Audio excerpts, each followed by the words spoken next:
From News Channel 15, you're watching News Channel 15 Tonight with Kyle Peach. This is News Channel 15 Tonight. Hi, good evening, and thanks for joining us. I'm Kyle Peach. Lots to get to tonight. Here's a look at what's going on. Fairfield rural firefighters responded yesterday to the report of a building on fire west of Jeff. WFIW says firefighters were called to 1094 County Highway 7, a property reportedly owned by the Daniel Byler's family. Officials say the structure was yards from a home and was already on the ground when crews arrived. No injuries were reported there. Meanwhile, on Sunday, Wayne City Fire Department was called to a vehicle fire at 300 East at County Road 1200 North south of Sims. WFIW says that officials report a Jeep Grand Cherokee was damaged, no injuries. The cause of the fire is unknown but not considered suspicious. To area arrests tonight, 22-year-old Marcelo L. De Vasquez of Albion has been charged with aggravated domestic battery with strangulation. WFIW says Edwards County State's Attorney Eric St. Ledger filed the charge last Wednesday. A detention hearing is scheduled for this Friday. Meanwhile, out of White County, WRUL reporting that back on Thursday, the Sheriff's Department stopped a vehicle driven by Daniel Palovancini after seeing him use a cell phone while driving. He was also found to be driving on a suspended license and cited for using that electronic device while driving. He was later released on a notice to appear. Early on Friday, a White County deputy arrested Charles Wenzel of Equality after observing him drive his gas-propelled bicycle through a stoplight at Fairground and Main Streets. Wenzel was wanted on a White County warrant for possession of a stolen vehicle and theft, and on a Saline County warrant for domestic battery with bodily harm and domestic battery with physical contact. He was taken to the White County Jail.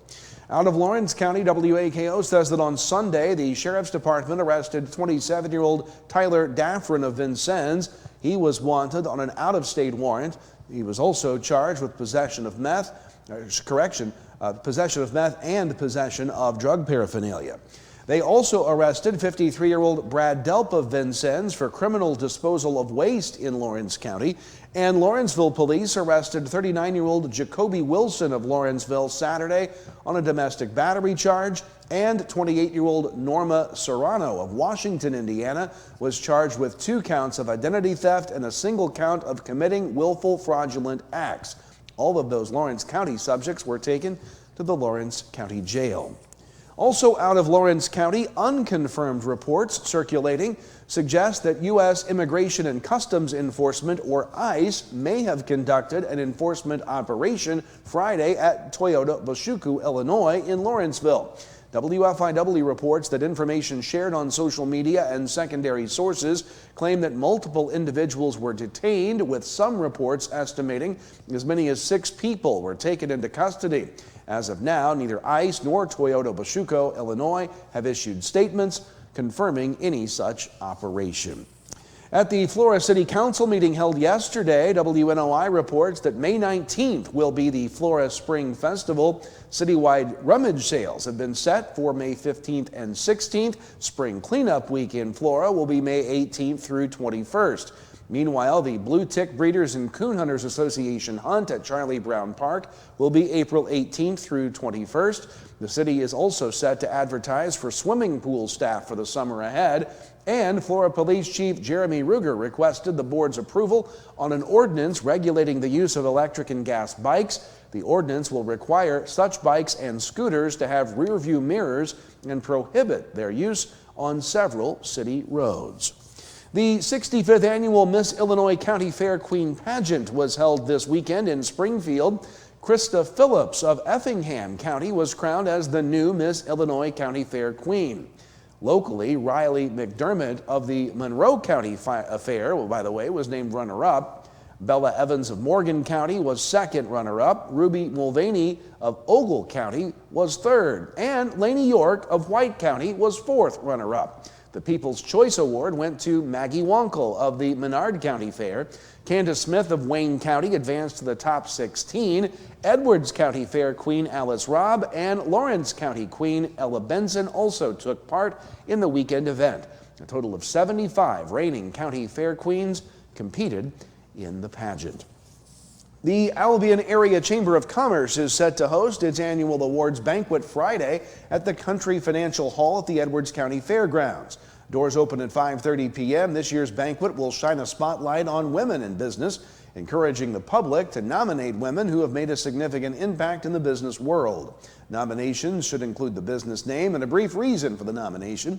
Also, other awards will be presented, including the Business of the Year, Nonprofit of the Year, Person of the Year, Community Impact, Social Media Star, and Best Home-Based Business.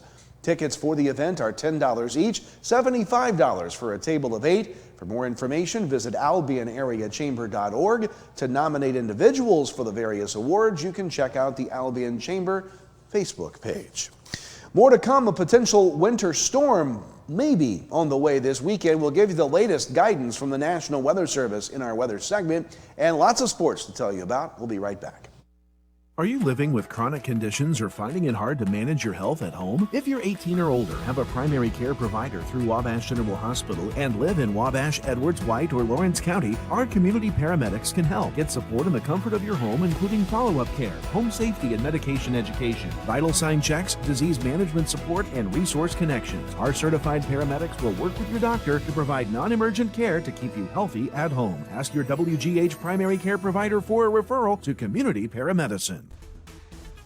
There's a lot of things that you can do to help and reduce your heating bills over the wintertime. Open the draperies in the house. Let the sun warm the interior of your home during the day. That helps reduce some of that heating load during the day. Consider installing programmable thermostats. You can drop the temperature down while you're not there, or in the evening times when you're asleep, make the house a little cooler, and then have those programmable thermostats bring the temperature up at the times you're actually in the home, not away.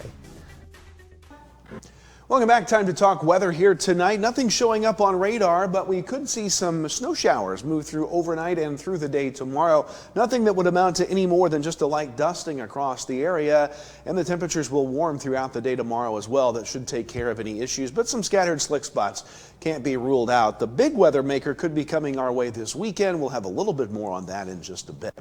Looking at our high temperature today, 29 degrees. Not sure why the graphics look goofy there. 10 was our low this morning. That's all well below normal for this time of year. We'll put the maps in motion. Here comes that disturbance that could pass through overnight tonight. A little bit coming from the south as well, but not a whole lot of activity in our area. Clouds will move out later on in the day tomorrow. Temperatures will be the nicest we'll have this week. But what comes next is the big story that we'll be talking about for the rest of the week. What's going to happen here on Saturday into Sunday. Still too early to really put any sort of fine tuning on this, but we'll give you the latest that the National Weather Service is talking about. A potential winter storm that could see our area. Here we are, Wayne County right there. Always look for the big square on a big map. Wayne County right there. We're kind of in that 2 to 3 inch band.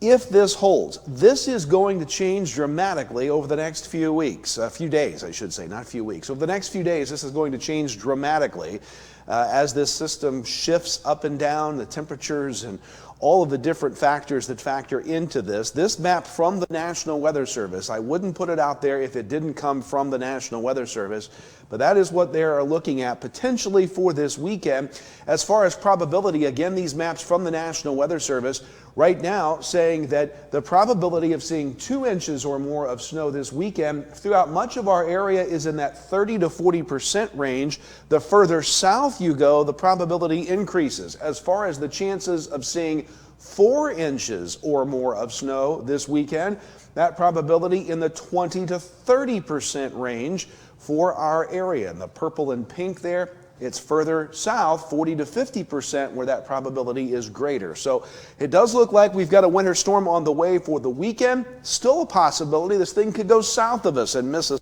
all, but that is not likely at this point. But again, we're a long ways from that, so take that with a grain of salt, but wanted to give you the guidance that the National Weather Service is putting out about that system. Overnight tonight, clear skies will give way to clouds and a few scattered snowflakes possible, nothing more than a dusting. Overnight lows tonight will be in the mid to upper 20s, and then on Wednesday, best day of the week with those scattered snow showers ending and then clearing out later in the day. High temperatures tomorrow in the low to mid 40s, and then it's back in the freezer. Clear skies tomorrow night. As we wake up on Thursday morning, the low temperatures in the low to mid 20s. On Thursday, not as warm, but dry, a mix of sun and clouds. Mid 30s for the high on Thursday, and again, back to the freezer we go. On Friday, only 21, single-digit lows every night, Friday night through Monday night. Temperatures will be below freezing that entire period, and then that focal point will become Saturday for that potential for a winter storm. We'll keep you abreast of that and all the changes that will come with the forecast on that system throughout the week. That's a look at weather. Sports is next. Get your new Ford at Steve Faulkner Automotive. Lease a new 2025 Ford F-150 for $484 a month, or lease a 2025 Bronco for $493 per month on a 36-month lease. Find your new vehicle at SteveFaulknerAutomotive.com. Teaching kids about money is an important step, and the Student Plus account from the First National Bank makes it simple. It's a free checking account designed for students who are learning to manage their own spending, with tools that help parents stay connected. With spending limits, real-time alerts, and instant transfers, students can build smart money habits while parents have peace of mind. Getting started is easy. Visit the nearest branch to open a Student Plus account and choose the features that fit your family best. The Student Plus account from the First National Bank. Parents choose the controls, students learn responsibility. Member FDIC. Welcome back. Time to talk sports. Lots of boys basketball and girls play from the weekend. Friday, Mount Carmel beat Olney 65-53. Lawrenceville beat Newton 61-52. Edwards County over El Dorado 64-56. Fairfield over Carmi 52-23. Flora knocks off Hamilton County 44-41. Breeze Central over Salem 64-40. In overtime, Altamont beat North Clay 65-64. Sisney beat Grayville 61-56. It was Waltonville over Wayne City 70-45. NCOE over Carrier Mills 81-40. Saturday, Cairo beat Hamilton County 63-60. Weber over Red Hill 85-58. Flora beat Vandalia 58-28. Grayville over NCOE 56-50. Wayne City beats Johnston City 65-37. Woodlawn over North Clay 62-38. Last night, Flora beat Heron 55-47 at the Benton Invite. At Carmi, Fairfield beat Harrisburg in overtime 50-48. Mount Vernon beat Carmi 59-41. Grayville beat Sandoval 64-60, and in girls play at the LIC tournament Saturday, Mount Carmel beat Marshall 65-33, Olney beat Lawrenceville 57-32, Robinson over Newton 58-41. At El Dorado, Carmi beat the Eagles 56-16, Hamilton County over Vienna 60-53, Edwards County over Goreville 69-46. Also Saturday, Fairfield beat Mount Vernon, Indiana 43-27. And on Monday at the LIC tournament, Marshall beat Lawrenceville, Newton beat Casey. At El Dorado, it was Edwards County over Harrisburg, Hamilton County over Carmi. And at the National Trail Tournament, North Clay beats Stewstrass 49-42. Salem beats Vandalia 68-50. And Fairfield beat West Frankfort 42-32. High school wrestling, Lawrenceville wins its third straight LIC championship. On Saturday in Olney, the Indians win the 16 meet with a 177.5. Robinson second, Olney third at 131. Mount Carmel fourth at 114, followed by Paris and Marshall. At the weekend Carmi tournament, Carterville was first, Robinson second, Lawrenceville third, Mount Carmel was fourth, Salem sixth, Olney eighth, Carmi was 11th, and Fairfield was 13th. 17 teams took part.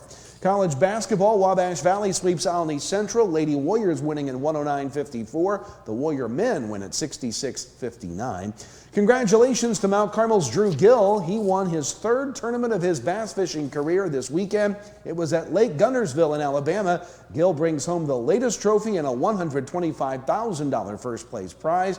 Congrats to Drew and best wishes for more success. And congrats to the fans and players of the Indiana Hoosiers. For the first time in school history, the Hoosiers are national champs, knocking off Miami. It's 27-21 last night, also going undefeated at 16-0. Led by Heisman-winning quarterback Fernando Mendoza, the Hoosiers are the first team to go 16-0 and the first since 23 to finish undefeated. Coach Kurt Signetti joins legendary Indiana basketball coach Bob Knight.